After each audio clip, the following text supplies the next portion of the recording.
How do I get the file name without the extension from a path in Python? How do I get the file name without the extension from a path in Python?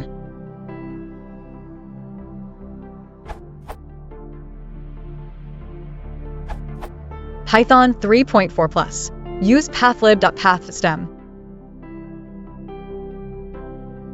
Python is lower than 3.4. Use os.path splytext in combination with os.path base name.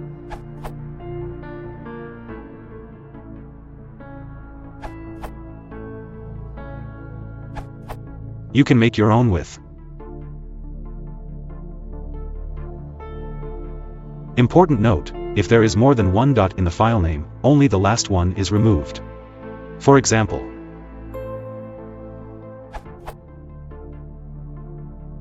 see below for other answers that address that.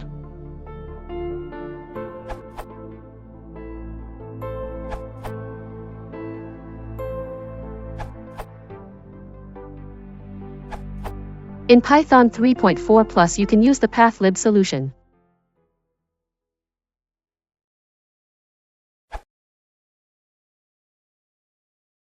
If you want to support the channel, please consider liking and subscribing.